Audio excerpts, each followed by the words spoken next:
शहर के एक बड़े घर में राधिका नाम की बहू थी, जिसकी कल ही शादी हुई थी और आज उसकी पहली रसोई थी। तो उसने पूरे परिवार के लिए ढेर सारा खाना बनाया और अब उसने सबको डाइनिंग टेबल पर सर्व किया। इतना सब कुछ देखने के बाद राधिका से उसकी सास कहती है, बहू ये सब क्या है? तूने खाना बनाने से पहले पूछा नहीं कि हमारे घर में क्या खाया जाता है? नहीं माँ जी, मैंने तो ऐसे ही अपने अंदाजे से खाना बना दिया। वैसे माँ मैंने सब अच्छा ही बनाया है, आप खाकर देखिए। बस कुछ नहीं सुनूंगी अब मैं। तुझे अभी घर आए 24 घंटे नहीं हुए और तूने हमारे ऊपर अपनी अपनी चलाना शुरू कर दिया। किसी से पूछकर तो खाना बनाना चाहिए था ना। ये क्या कि ससुराल में पहले ही दिन समझदारी दिखाओ। अपनी सास शकुंतला की बात सुनकर बेचारी बहू की आंखों में आंसू आ जाते हैं। उसकी कल ही नई नई शादी हुई थी। उसने सबको इम्प्रेस करने के लिए कितना कुछ बनाया था, पर उसका कोई फायदा नहीं हुआ। मेरे घर में सभी को बस कढ़ी चावल खाने पसंद है, सिर्फ और सिर्फ कढ़ी चावल। आज भी तुझे वही बनाने थे, लेकिन तूने समझदार बनकर क्या क्या अला बला हमारे आगे रख दिया। अब जा और कढ़ी चावल बना कर ला, इसे कोई नहीं खाएगा। जी मानसी बहू, जा तू इसके पीछे पीछे जा और बताना इसे कि कितनी कढ़ी और कितने चावल बनेंगे। जी माँ। चलो राधिका। अब बेचारी बहू को ना चाहते हुए भी दोबारा रसोई में जाकर सबके लिए खाना बनाना पड़ रहा था। उसकी जेठानी उसे सब कुछ समझा देती है। कैसे अजीब से लोग हैं, मैंने कितना कुछ ऐसा बनाया जिसको खाने को लोग तरसते हैं, लेकिन इन्हें वो सब कुछ छोड़कर कढ़ी चावल खाने हैं, और वो भी इतने ज्यादा। जो भी है, मैं तो अपने बनाए हुए पकवान ही खाऊंगी, ये लोग खाते रहेंगे कढ़ी चावल। राधिका अब सबके लिए दोबारा से खाना तैयार कर लेती है और उसे सबको खिलाती है, जिसके बाद उसे अपनी पहली रसोई का नेक मिलता है। अब इसी तरह रोज एक सप्ताह बीत चुका था। उसे बस दोनों टाइम कढ़ी चावल ही बनाने पड़ रहे थे। हे भगवान, जिस दिन से इस घर में आई हूँ बस रोज रोज कढ़ी चावल ही बनाए जा रही हूँ। मैं तो थक गई हूँ ये काम कर करके। मर गई रे, कितना गरम तेल है। बेचारी का गरम तेल में हाथ चल गया, जिसके बाद उसकी आवाज सुनकर जेठानी रसोई में आती है और कहती है, क्या हुआ राधिका, क्यों चिल्ला रही थी? अभी मेरा हाथ जल गया, तेल उड़कर आ गया। चलो शुक्र है हाथ जला। क्या मतलब है कि शुक्र है? मुझे लगा कि कढ़ी में कोई कमी हो गई। अगर कढ़ी खराब हो जाती तो प्रॉब्लम हो जाती ना। हम लोग वक्त से स्वादिष्ट कढ़ी चावल नहीं खा पाते, इसीलिए। अच्छा वो सब छोड़ो, ध्यान से खाना बनाओ, खाने में कोई कमी नहीं होनी चाहिए। और हाँ, मैं तुम्हें ये दूध देने आई थी, रात को इसी दूध में दही बनाना। हे भगवान, इन्हें सारी चिंता बस कढ़ी की है। यहाँ मेरे हाथ जल रहे हैं और ये कह रही है कि कढ़ी को कुछ नहीं होना चाहिए। अब बेचारी राधिका अपनी जेठानी की बात सुनकर चुप हो जाती है। खाना बनाने के कारण उसके सारे हाथ जल गए थे। अब थोड़ी देर बाद वो खाना बना लेती है। सारा दिन काम करके भी उसका काम खत्म नहीं हुआ। ये घर है या कोई कारखाना? यहाँ तो काम ही खत्म नहीं होता। अभी मैंने कढ़ी चावल बनाए हैं, अब इस दूध की दही बनाओ, जिससे कि कल को भी कढ़ी चावल बन सके और उसके बाद भी काम खत्म नहीं होगा। फिर सभी की खातिरदारी करो और फिर ये बड़े बड़े पतीले और कढ़ी चावल के बर्तनों को साफ करो। ये तो जिंदगी ही कढ़ी चावल बनकर रह गई है। गुस्से में देवरानी ऐसे बड़बड़ाते हुए सारा काम खत्म करके फिर बाहर सबको खाना वाना खिलाकर सारे बर्तन धो देती है। अब ये सिलसिला ऐसे ही चलता है।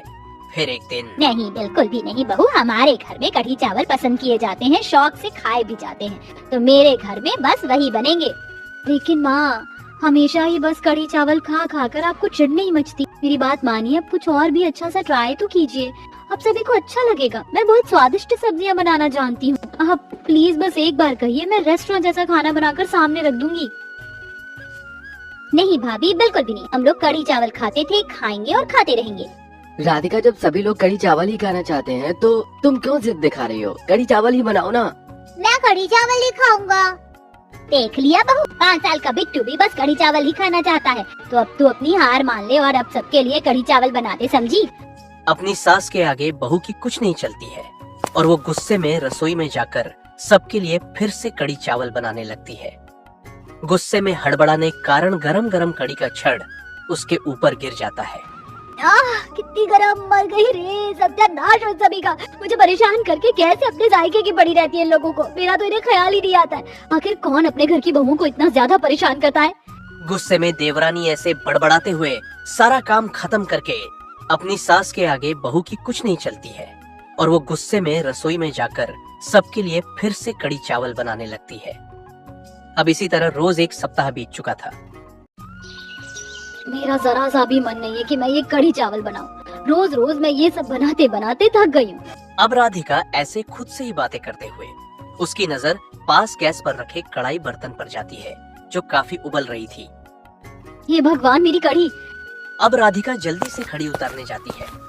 कढ़ी का बर्तन गर्म था, जैसे ही उतारने लगी तो सारी कढ़ी उस पर ही गिर गए और उसके हाथ जल गए। अब राधिका उस हादसे से बहुत डर गई और उसकी आवाज सुनकर सभी लोग इकट्ठे हो जाते हैं। ये भगवान, सत्यानाश कर दिया पूरी एक हांडी कढ़ी का। माँ, देखने से तो ये कढ़ी बहुत ही स्वादिष्ट लग रही है, लेकिन अब हम इसे कैसे खाएंगे? आप सभी लोगों को बस कढ़ी की पड़ी हुई है, किसी को भी मेरी चिंता नहीं है। अभी मैं जल जाती, लेकिन जली तो नहीं ना, नुकसान तो हमारा ही हुआ। चल अब ज्यादा ओवर एक्टिंग मत कर और दोबारा से कढ़ी बना। माँ जी, अभी इतना बड़ा हादसा हो जाता, मेरे सारे पाँव और हाथों पर कढ़ी की छींटें आई हैं और आप मेरी चिंता तो जरा भी नहीं कर रही हो। बस आपको कैसे भी कढ़ी की पड़ी हुई है। अरे तो तुम्हारा क्या करें हम, तुम्हें तो बस यही लगी रहती है। कढ़ी क्या तुम्हारी कोई दुश्मन है जो तुम ऐसी बातें करती हो? मैंने बिल्कुल सही बात बोली है भाभी। अब जब आप ही लोगों को कुछ दिखाई नहीं देता तो इसमें मैं क्या करूं? मैं सोच चुकी हूँ माँ जी, अब मैं कढ़ी बड़ी नहीं बनाऊंगी, ना आज ना कल। परेशान आ गई हूँ मैं रोज रोज के इस कढ़ी के राग से। अब या तो आपकी आदत छूटेगी या फिर मैं मायके चली जाऊंगी। धमकाती किसे है? मायके जाना है तो जा, मैं तेरी इन धमकियों से डरने वाली नहीं हूँ। सास ने अपने मन से ऐसे ही बोल दिया था। उसे लग नहीं रहा था कि वो सच में चली जाएगी।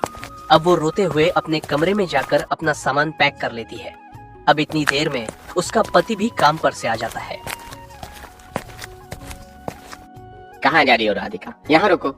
नहीं, जब तक इस घर में कढ़ी चावल खाने का पागलपन रहेगा मैं यहाँ नहीं रहूंगी। बस मैं जा रही हूँ। वैसे भी इस घर में मैं कोई बहू नहीं, बस कढ़ी चावल बनाने वाली नौकरानी हूँ और माँ जी ने मुझे जाने के लिए बोल दिया है। अरे सुनो तो सही राधिका, मेरी बात सुनो, शांत हो जाओ। राम ने जैसे तैसे अपनी पत्नी को शांत किया। फिर उसके बाद सबने बैठ के बात की। ठीक है, अगर तू कढ़ी चावल से इतनी ही तंग आ गई है तो फिर हम लोग ही अपने साथ कॉम्प्रोमाइज करेंगे। आज से ही अब बस हफ्ते में एक बार कढ़ी चावल बना करेंगी। अब तो तू खुश है? इस प्रकार सबने राधिका की बात मान ली, जिसके बाद अब से सभी प्रकार का खाना बनने लगा था और अब सब खुश थे।